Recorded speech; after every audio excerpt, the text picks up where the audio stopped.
So actually what I do with clients that need to do this typically is we may set up a separate IRA, and we may actually name it, you can customize names on accounts. We may actually name it charitable IRA.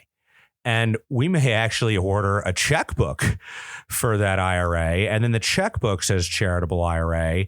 And any of the charitable donations come from that checkbook. And the benefit of that is then at year end, see, the 1099s that get issued are on a per account basis.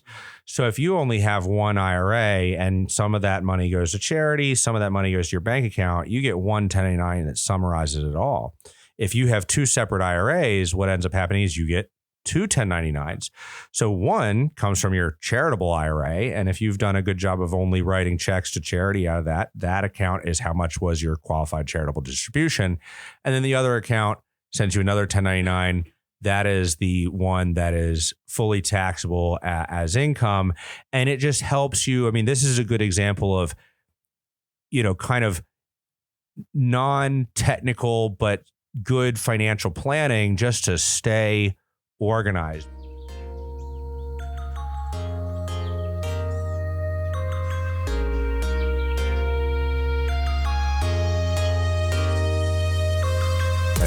Well, speaking of brain chemistry, I don't know if this is working into the podcast. Maybe we should do an intro here. Well, we should. Speaking of brain chemistry, it takes a certain state of mind to be very generous, and that's what we're here to talk about today. We really appreciate you tuning in to the Money Alchemist podcast. I'm your host, Ben Jones. And I'm Brent Gargano. And we feel like we've been having some success with having conversations around, some of the things that we're dealing with in our practices and talking to clients. And so one of the things that comes up towards year end, and in particular right now, there's a lot of, there's a lot of issues in the world. And so people are thinking about giving money. And what I've found, is that a lot of people that give money could be doing it more effectively. And so as an advisor, especially one that deals with a lot of tax planning, as we get close to year end, we're running a lot of tax projections and having a lot of conversations about taxes, which ultimately leads to conversations about giving. So we felt it was a good idea to spend some time on the podcast and share with some of our listeners some of our thoughts around, how to think about giving, and maybe a little bit of insight into some of the strategies that wealthy people use to give more effectively. Yes. So specifically, what we're talking about is giving to 501c3 charities. So it's kind of funny. You can give money. Yeah, you can give money to anyone, any entity, any person, but there's only one specific entity that you can actually get a tax benefit for giving to. And most people, when they give money, they're simply thinking I got to give to my church, or I got to give my synagogue, or I got to give to, this 501c3 nonprofit. Children's Hospital here locally is a big, benefactor for charitable donations, universities especially. So that tends to be what people focus on. But I think that in the context of this conversation, we need to talk about all giving, giving to family members, giving to, just people that you see, that are in need. I think when it comes to giving, it really and this sounds cheesy, but it really comes from the heart. You should not be giving money just because you're getting a tax deduction. That's kind of ridiculous. I think that starting your giving strategy out with that premise, okay, well, what's in it for me, is really not the right way to go about it. Now, that's just my opinion here. So, obviously, if you can give money to an entity with the right heart, and then also get a tax deduction on top of it, that's a win-win. Well, everybody wins. But it's just funny to me that this time of year, everybody's thinking about being charitable because, the end of the year is coming close and they're realizing, oh my gosh, I made X amount of dollars. What am I going to do to, to avoid high taxes? So, ultimately, when it comes to giving to avoid taxes, you're still going to end up with less money in your pocket. Yeah. I mean, the saying in our business is don't let the tax tail wag the dog. Mm-hmm. It's interesting that you bring this point up. When I was starting my career and I was talking to, hundreds of people on a monthly basis and talking to them about their financial strategies, when you would find somebody that was giving and you would introduce the concept of giving more tax efficiently, mm-hmm. there was almost a resistance in the sense that the reaction was like, well, I'm not doing it for taxes, and I think my response back to that was always, well, whether or not it's to benefit you or to benefit the charity. I mean, let's, realistically, if you are giving to a 501c3 where you can take tax deductions for these things, giving more effectively, meaning being smarter about how you give for your taxes, could mean more money in your pocket, but you could also turn that around and mean maybe you can give a bigger gift to the charity. Well, that's what I mean by win-win. But it ultimately needs to start with the right frame of mind. So I think that really you should be thinking about giving all year long, and you should be thinking about it in terms of what can I do? How can I be the most good to the world? And you really need to start with that and then have a conviction in what you consider to be the most good. Also, too, I don't necessarily think that you should be overly generous from a position of poverty.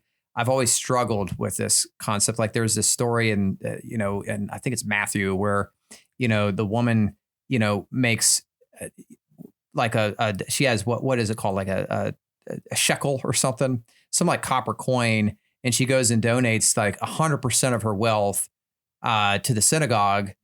And she's, at that point, she's penniless. And Jesus was like, well, this woman's given more than any of you who have given a lot of wealth. I have to say, I come across, when I read that story, I think that woman was insane. Like, why would she do that? How is she going to eat? That is completely irresponsible. So I don't know what to say about that. Maybe I just don't, I'm missing the message there.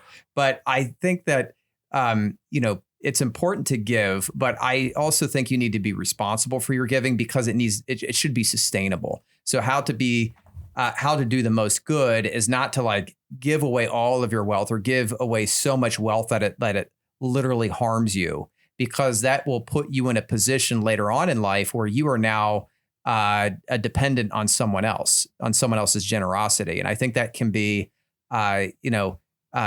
ultimately a drag to how much good that you can produce in the world. Does this make sense? I don't know if I'm off track here, the topic of the conversation. I know we're going to get into the whole tax aspect of. Well, I think giving. What you're pointing out is that a lot of the people that we, let's face it, a lot of the clients that we work with are either in the middle of their career or recently retired.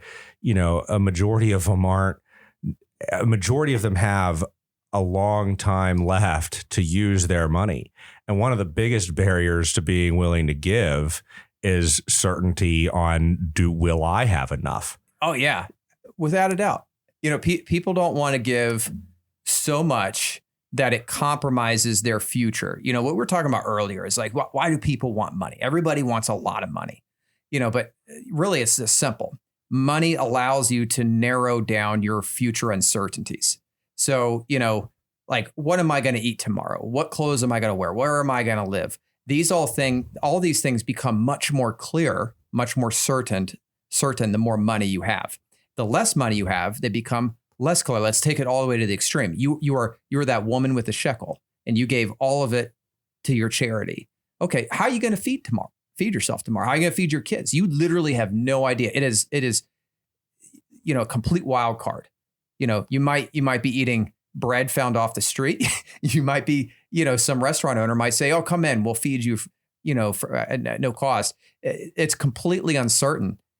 So the more money you have, the more your uncertainties in life collapse to a certainty. And the more comfortable you are thinking about giving away some of the money that you have. And, but giving it means that you're comfortable with, you're acknowledging that I am comfortable with more uncertainty in my life.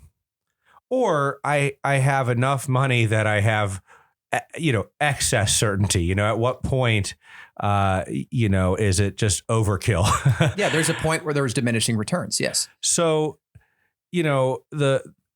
for us, a lot of this has come up recently because, I have several clients in the Carolinas, Western North Carolina. And so had a lot of conversations with Hurricane Helene and some of the damage there, people wanting to give money. So back to your original point, giving can be done. You can give money to whoever, generally a GoFundMe, if you have somebody that who has a GoFundMe and wants to raise money for whatever cause it is, they are not a charity. They're not a 501c3 typically. So, you don't necessarily get to tax deduct that. Doesn't mean you don't do it.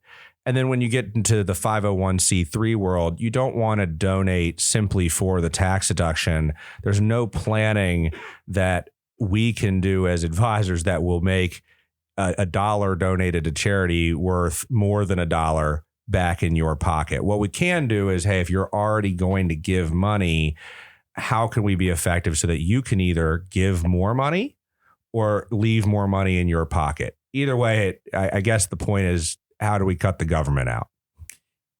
Or better way to word that is not to cut the government out, but how to get the government to subsidize your charitable activities with tax deductions. Putting you in more control of the initiatives that you support, right? Yeah, and there are multiple ways to do that. We're going to get into some of that, from donor advised funds to giving highly appreciated stock to, those are the two strategies I had in mind. But charitable trusts. Yeah, charitable trusts. It gets, when you get into the ultra high net worth space, this can get, very nuanced and technical. But for purposes of a majority of Americans, some of the strategies that we talk around, donor advised funds, those are really sound strategies. And they're really, by the way, really easy to implement strategies to get this stuff done. So, yeah. So first off, in order to get any sort of tax benefit, the charity has to be a 501c3 organization.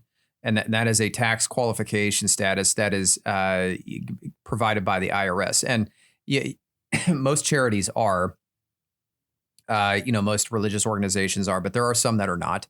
I advise people that my clients that come to me and say, I want to do gifting. I say, well, let's rate the charity you want to gift through Charity Navigator or Charity Watch, one of these organizations that you can go to. They actually rate the different charities in terms of, how much fraud there is. Because believe it or not, how transparent their numbers are and how much of their numbers go to kind of bogus expenses. Not all charities are equal. Some charities, I hate to say it, they're just money laundering operations. Essentially, they're fronts for, you donate to them, and they about 90% of the donations go to top heavy compensation packages, and 10% flow through to the actual initiatives.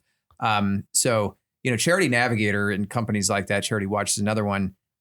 They provide a rating for these types of charities, so you can gauge like, okay, am I giving to a legitimate operation or not?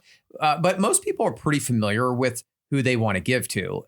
So a lot of the folks that I work with, they're either giving to their church or their synagogue where they've been lifetime members, or they're giving to like their alma mater. That's one of the more popular ones, actually. In fact, Charlie Munger, who passed away last year, I just did a newsletter about him. That guy gave hundreds of millions of dollars to, a number of universities. What was the story you were telling me? It was like one of his business associates. Yeah, one of the Berkshire partners passed away recently, and essentially paid the tuition of medical students. I I don't have the numbers offhand, but it was a lot of money. I think like $1 billion, I think. Yeah. That went to providing education for these future doctors. Yeah. So, let's talk about the mechanics of actually giving and how this works. So I think what we need to do we'll start at the ground level for folks that are not necessarily high net worth individuals. One of the common misunderstandings is that I give, let's just say I make $200,000 and I'm tithing 10%. Okay, that's $20,000. It's a lot of money. It's a lot of money, but it's not over the standard deduction. There's this misconception that you are getting that deduction for $20,000 and you're getting a standard deduction. So, Brent, go into that. Like, what happens in that case? Let's say there's no other deductions. You don't have mortgage interest, student loan interest. There's no other deductions. What benefit does that person who we'll say they're married filing jointly, they gave away $20,000. What tax benefit do they get?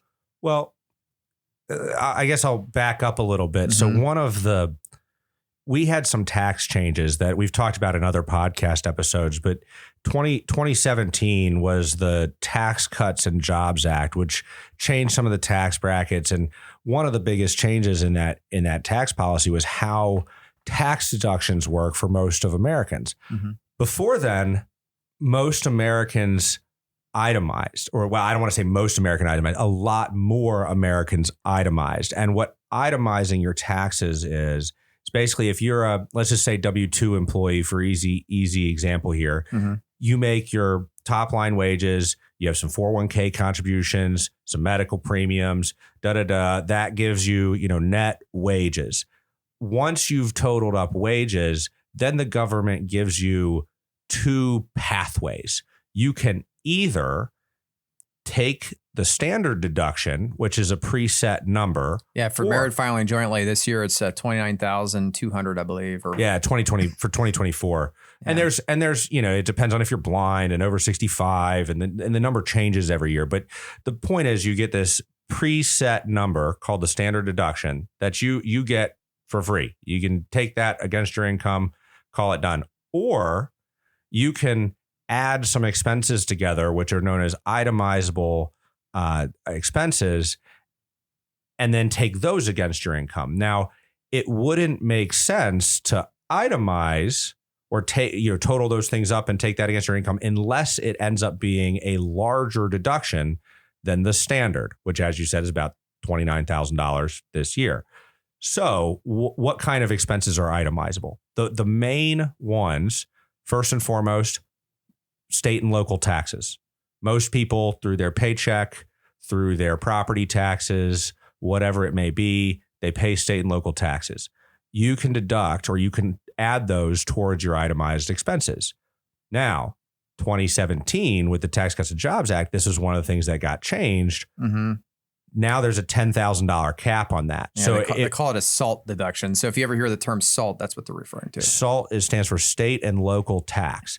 So this was a big rub for states that were high tax states, because some of these people were paying tens of thousands of dollars of state and local taxes, mm-hmm. and then adding those up as itemized expenses. Now it doesn't matter if you have $100,000 of state and local tax expenses, you can only claim $10,000. Okay, well, I'm glad you went into that. That needed to be background needed to be explained. There's a lot more. So then you have mortgage interest. Mortgage interest is tax deductible on up to $750,000 of a primary mortgage. So a few years ago, when interest rates were pretty low, that number wasn't so big. If you have a mortgage at 6%, $750,000 is a pretty good amount of mortgage interest. So you can add that. The third one is charitable, the one we're talking about today. And then the last one that you don't see as much of, but when it's relevant, you really want to be aware of, is medical expenses above a certain threshold of your income. It's 7% for folks that are under 60, or 10% for folks under 65, 7% for folks over 65.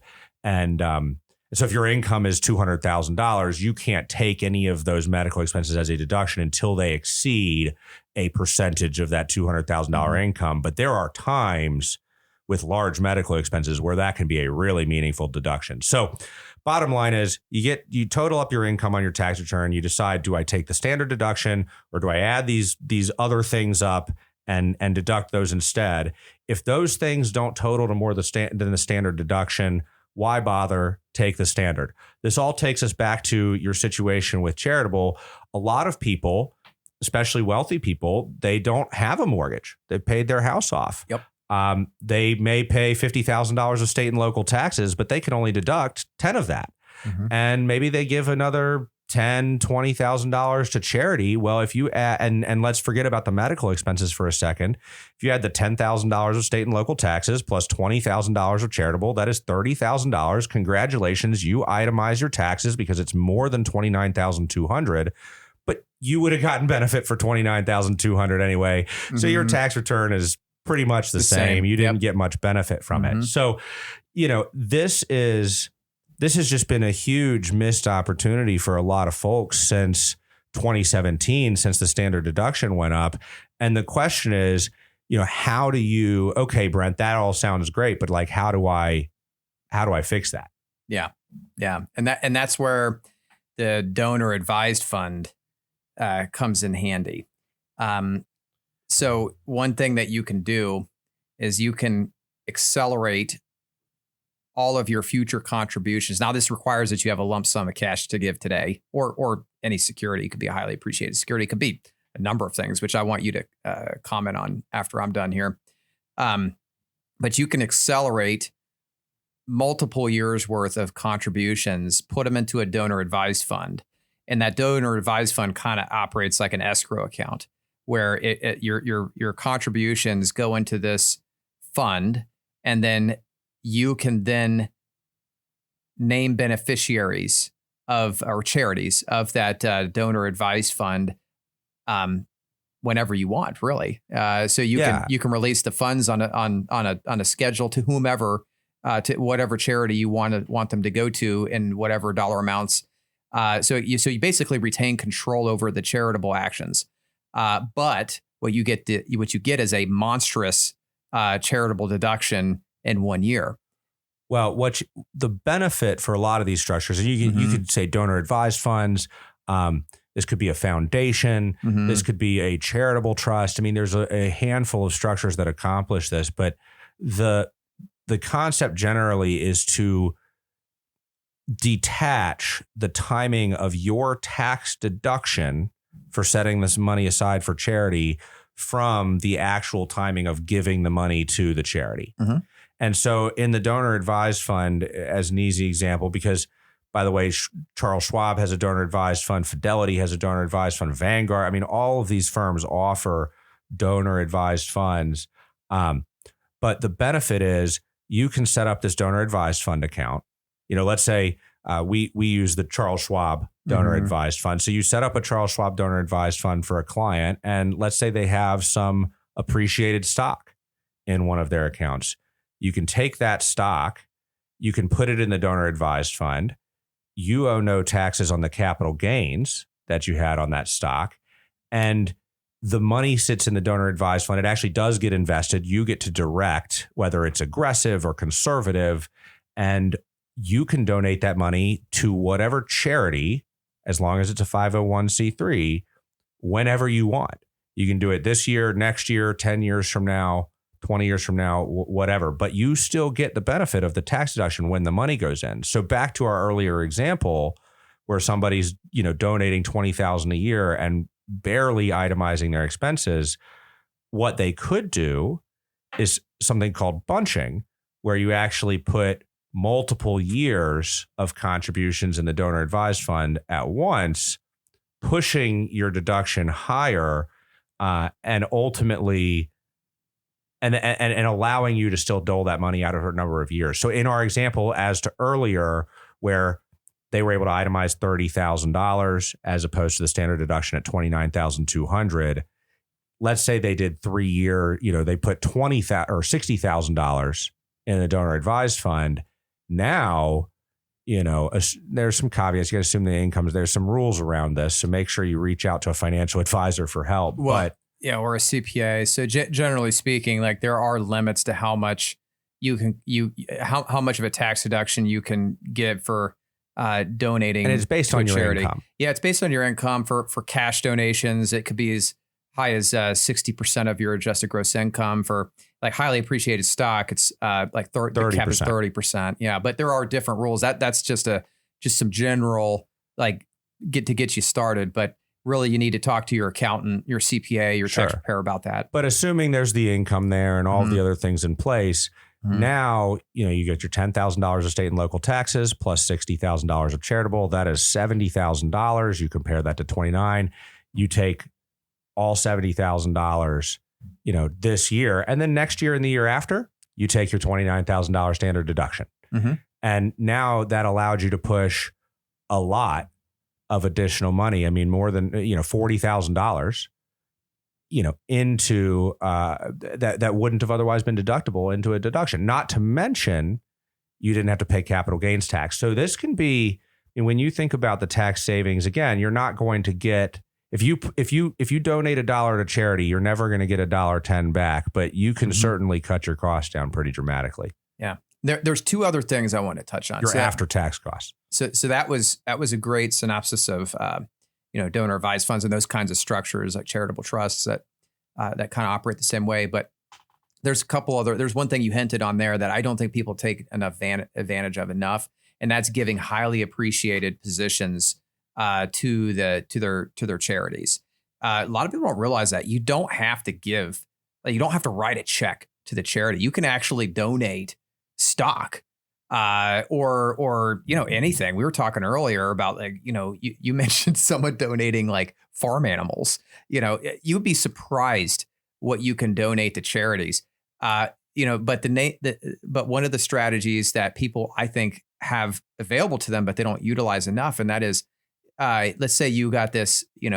We live in Cincinnati, so we have a lot of P&Gers here, and they tend to have a lot of highly appreciated stock. You can give a portion of that non-qualified stock to your charity, and you don't realize a capital gain that gets transferred. That capital gain gets transferred to the tax-free entity, and they don't pay capital gains because they're tax-free. Right. So huge opportunity, and you get the same deduction up to the 30% limit instead of the 60%. But let's face it, most people aren't giving away 30% of their income. Right. The other thing people do that aren't doing enough, and I'm doing a lot more of, are QCDs, qualified charitable distributions from IRAs. This is a big opportunity for people that are that are charitable, and they hate taking RMDs. And an RMD for the listeners, an RMD is that once you get to a certain age, right now it's 73. Yeah. If you have pre-tax retirement accounts, the government says, we want our taxes. Yeah. And it is the most convoluted, complicated process that the IRS place on the shoulders of the folks that are least capable of calculating this stuff. That's retirees and folks who are, older, 70, because it ranges between, depending on when you were born, between 70 and a half all the way to 75 when you have to take your RMD. And there's all these different rules. It's incredibly complicated. But we're not going to get into that. We'll have a separate podcast just about that. But for folks who have quite a bit of money, a lot of times they don't like to take them. They're like, why do I have to take this RMD? Yeah, they don't need the money. And this is the government's way of forcing them to pay tax on money that they would otherwise just leave in an account to grow and be taxed years and years later. Yes, but you still have to take the money out. So, there's been multiple cases where, a client they're giving money to their church, and then we look at their RMD and it's roughly the same amount. And I'm like, well, why don't we just take the distribution from the IRA and send it directly to the church as part of what's called a qualified charitable distribution? And the nice thing about that, you'd think, well, why wouldn't you just let the distribution go to the checking account and just write a check to the charity? Then it applies to your standard deduction. Correct. So when you do a QCD, your RMD will say whatever the amount is, but the taxable amount would be reduced by the QCD amount. Well, the point is, if you have a required distribution of $100,000 and you're giving $20,000 to charity, you can take that $100,000, send 20 of it to charity, distribute yourself $80,000 of it, and you only have to recognize $80,000 of income, which not recognizing income is always better than a deduction. It's tantamount to tends to be better than a deduction. It's tantamount to a 4 AGI deduction. So it's basically a deduction that you get prior to the calculation of your AGI. So it's really a nice thing to have because it's not an after AGI deduction. Now here is a nuanced point that I've seen be problematic. And you kind of mentioned what comes through as non-taxable. Truthfully, the tax form that you get issued at the end of the year doesn't distinguish whether that money went to a charity or not. So where I've actually seen this be missed is that people might be doing a qualified charitable distribution or QCD, but if you don't tell your CPA that you're doing it, they just get a form that says, here was the total distribution. So, see, now you're teaching me something because I always assumed that the 1099-R was coded to account for the QCD. So so actually what I do with clients that need to do this typically is we may set up a separate IRA. And we may actually name it, you can customize names on accounts. We may actually name it charitable IRA.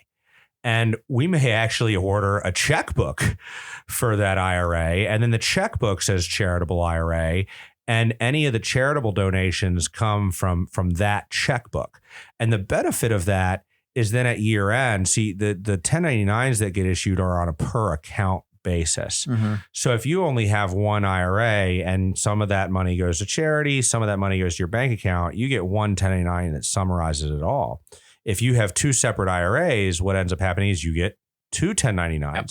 So one comes from your charitable IRA. And if you've done a good job of only writing checks to charity out of that account is how much was your qualified charitable distribution.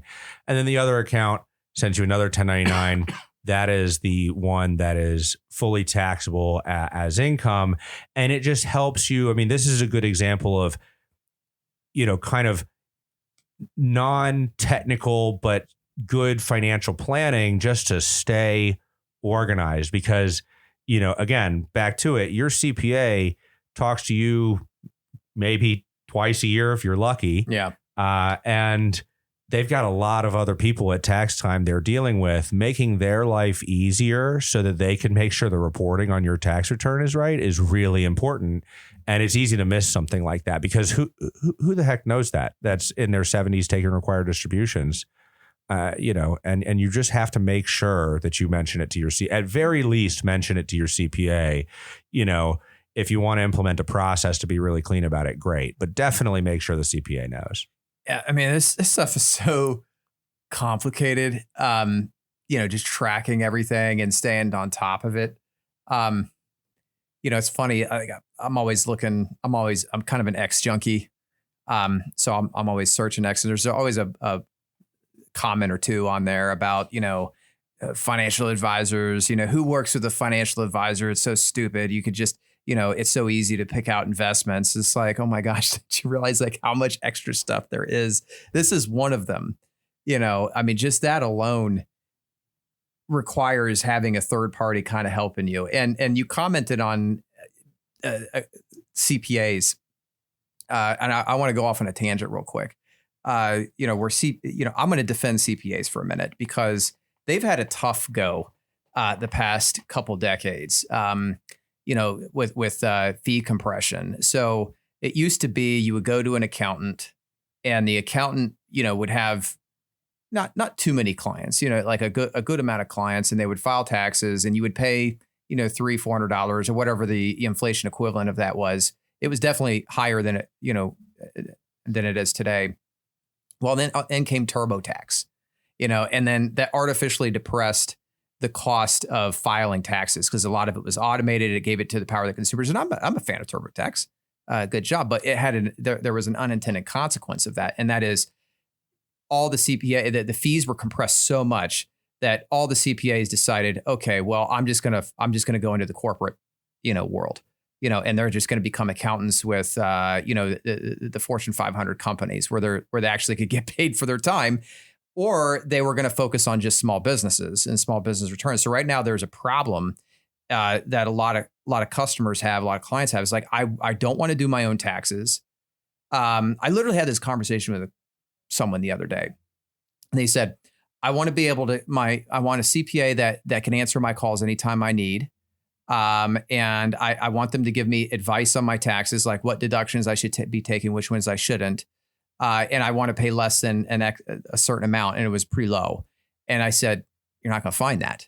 Yeah, think about how many clients, if you're going to, think about owning the real estate to run a CPA firm, employing somebody to help you with whatnot. I mean, the costs are not necessarily low.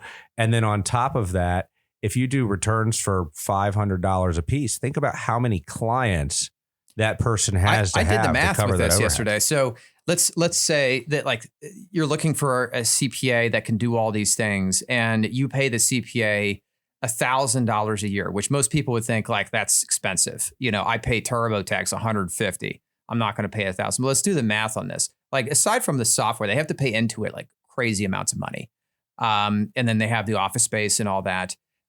If you paid your CPA $1,000 just to make 200 grand gross, they would have to have 200 clients. All right. Think about how much it takes you to track your finances. Now multiply that times 200. That's more than a full-time job right there. And squeeze most of it into like 2 months of the year. Yeah. So in other words, what this does is it forces CPAs to adopt a mass volume operation. So they either have to discount their fees and just cram as many returns as they can, or they have to focus on those higher dollar returns. And I'm not talking about like high dollar return. I'm talking like they can charge a lot to process the returns. So really what this amounts to is I'm telling you, don't count on your CPA to track this stuff because they're probably not going to. And anything that you can do in your life to create some simple systems to help make it easier come tax time for your CPA, they'll probably appreciate.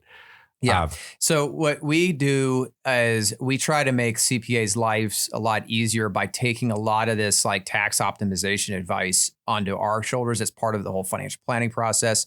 So a lot of clients start the charitable giving discussion with us. And then, we kind of tee it off to the CPA and the client's accountant. And, I find that to be the kind of give them the sign off. Yeah, because the financial advice business is not so fee compressed as the CPA business. It's not transactional. We're more relationship oriented. So we're in a better position to kind of know the client's full picture and then come to a quicker, more efficient determination of what's right for that person. And then we basically take that actionable advice, give it to the client, and communicate that directly with the client's tax preparer. And then we basically monitor the progress. So that's kind of how mechanically it works, at least with us. And I think that's a good reason to be using a financial advisor, is it keeps you organized. I don't know if you have anything to comment on that. Well, I think we're talking about charitable structures again. Well, let me roll with that comment just for a second. Yeah, I mean, there's a lot of examples where, like, I just yesterday was having a conversation with a client who recently started a business. It's not a massive enterprise with 10 employees or anything like that. It's just a solo, one person business, and it's just getting off the ground. And one of the things that we did early on, I mean, one of the first pieces of advice that I gave was just to simply set up an LLC, set up a business bank account, and set up a credit card. And the benefit of that when it comes to tax time and when your CPA asks, hey, can you give me your business expenses and revenues? And having come from the same account, it's segregated from your personal stuff, it's on the credit card, it makes your life so much easier. We could get into, we could do a whole podcast on this. I mean, automating your paycheck and how to set your direct deposit, automatically. But back to the donor advised fund, you mentioned donating appreciated stock. One of the other benefits of the donor advised fund is, aside from just saving taxes, it actually makes your life easier for tracking purposes. So say that you have 10 different charities that you're giving money to in a given year, and you give this amount to this one and that amount to the other one and so on and so forth. by using the donor advised fund, and by the way, if you donate highly appreciated stock to each one, you've got to figure out how do I transfer to each one. It just ends up being a lot of work. So by using the donor advised fund, you actually have one account that you can transfer the shares into. And then from that account, you can donate to 50 different charities if you want. It doesn't really matter. Yeah, it consolidates your giving. You get one tax form for the money that went into the donor advised fund. The 50 things that you did on the backside of that, you don't have to track that. Doesn't matter. You get one form that goes into the donor advised fund. You did it with appreciated stock. Great. Back to your giving livestock example, which is a real example, by the way.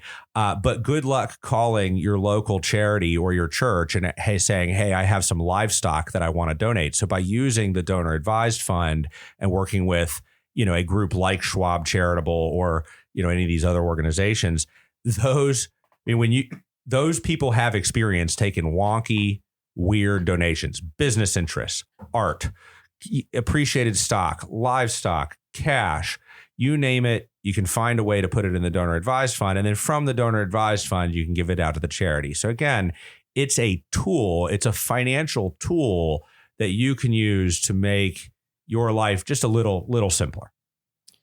Yeah, definitely. So back to come full circle, all this discussion, there's no way, as you said, to give away $1 and have it be returned to you and more than $1. In fact, it's nothing close to that. The best you could hope for is that you give away $1 and you get whatever that dollar is, like whatever your effective tax rate is equal to that dollar back in terms of reduction in tax liability. Minus some capital gains. I mean, it could be, but I don't want to minimize that. I mean, I've seen situations where you can get 50 and 60 cents back on the dollar. I mean, you're still not going to get $1, but you can get, these can be some, I'll say as an advisor, if, by the way, check out our episode on the future of financial advice. I think we do a lot of good talking about what does a good advisor look like in there. But if your advisor is not asking you if you donate to charity, there's probably some big missed opportunities, because as an advisor, I've certainly had a lot of, initial conversations with clients and found, very easy, quick savings, and it's just not being asked. Well, yeah, because it takes time, and oftentimes when you're meeting with folks, you're there, like, and I'm not talking about me in particular. I'm just kind of trying to put myself in the shoes of the average advisor.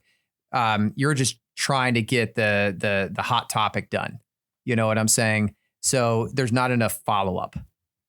Usually when a customer comes and they're like, well, I've got a pension I got to make a decision on, or, I've got, we just got married and we're trying to consolidate finances, or we're getting ready to buy a house. You focus just on that issue, and then there's no follow-up. So I think a sign of a good advisor, really, and we'll get back to the charitable discussion, because I did have some more thoughts on that, is one that has a service calendar, one that's designed to like incrementally follow up on a lot of things and be more comprehensive in their approach. But I did want to just come back on the whole concept of charity. I don't think that chasing the tax deduction, is the whole, it captures the whole heart of what it means to be charitable. I think you should be willing to be charitable regardless of whether you get a tax deduction. And sometimes the most effective charity you don't get tax deductions for, so my wife and I, we talk about giving a lot. The concept is like, you want to tithe 10% or give 10%. And so we talk about this. We're like, what are we giving? We give to a couple organizations, two of which are tax deductible. But there is a lot of charitable giving I do within my own organization, within my business. Like I think it makes a lot of sense to be overly generous to employees, for example. I think it makes a lot of sense to be generous to family members who are in need. And definitely, different drives like that. Like a a boy will come by who's working hard and he's selling, popcorn for the Boy Scouts. I think you should be, you should reward that when you see it. You should reward hard work and reward people who are acting in good faith and being honest actors, So I personally am a champion of charity, period, no matter what. And I encourage people to take a broader view of it. Don't just consider charity as being giving to a tax deductible entity. I think if that's your narrow view of charity, you're kind of missing the point. So that's just my 2 cents on the matter here. And, I love the concept of giving money to tax-free entities and letting the government fund some of that. But don't let that be your only deciding factor on whether or not a charitable activity is worthy, Well, and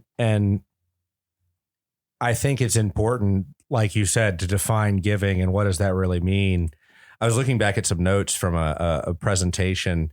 So we're part of an organization called the Financial Planning Association locally in our region, and there was a webinar recently put on by Daniel Crosby. He's written a book called The Soul of Wealth, and in his presentation, he actually said that there are studies that show that people who give actually have experienced an increase in wealth tied to that giving, right? And that people are happier if they're giving money. So it is kind of weird to think about it, that even though your giving from a tax standpoint doesn't have a return on each dollar, there is something to be said, maybe about the mentality that is kind of involved in being willing to give. Yeah, I wonder how much of that stat is the chicken and the egg problem. It's like it could be just a biased sample of people, because as we said earlier in the discussion, people who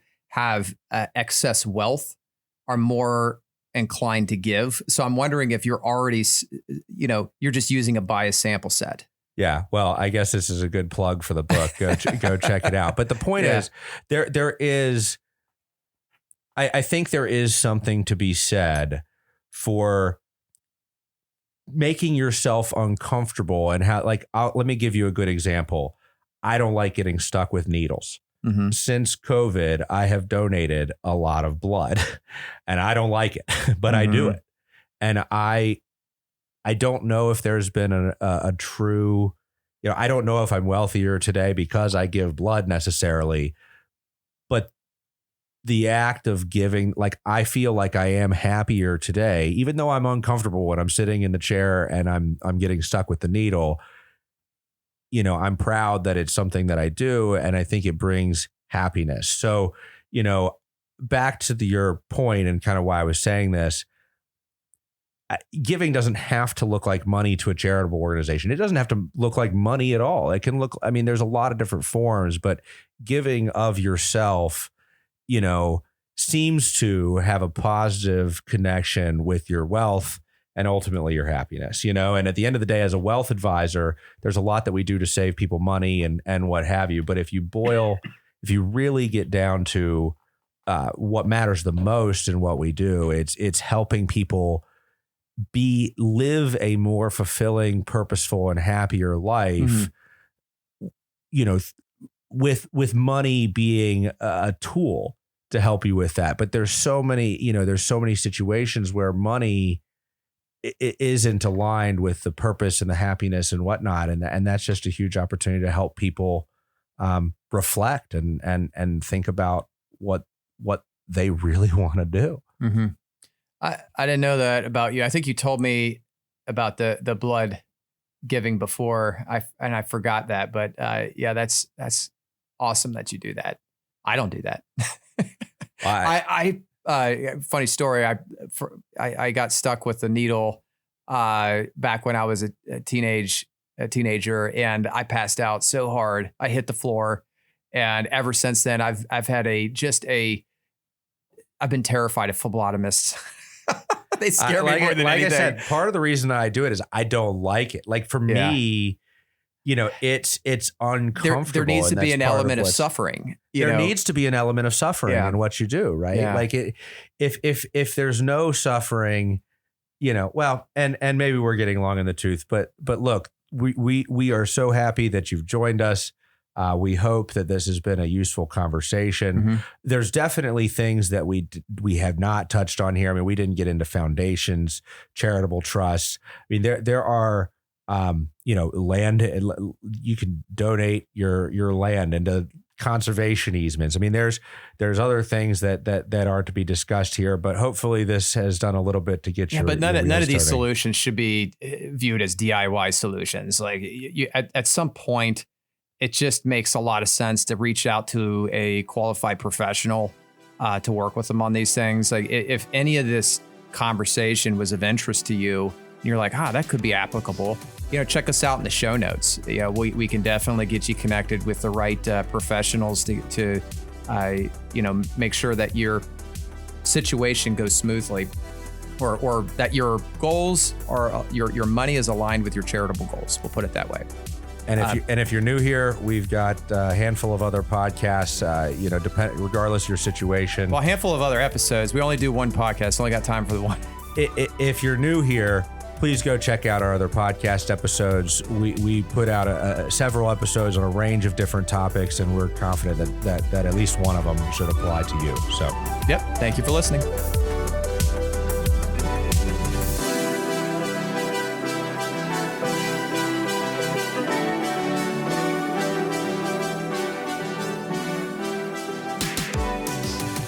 To determine which strategies or investments may be suitable for you, consult the appropriate qualified professional prior to making a decision. Any company names noted herein are for educational purposes only and not an indication of trading intent or a solicitation of their products or services. Advisors associated with National Wealth Management Group may be either 1. Registered representatives with and securities offered through LPL Financial, member FINRA SIPC, and investment advisor representatives of National Wealth Management Group. Or 2, solely investment advisor representatives of National Wealth Management Group and not affiliated with LPL Financial. Investment advice offered through National Wealth Management Group, a registered investment advisor and separate entity from LPL Financial.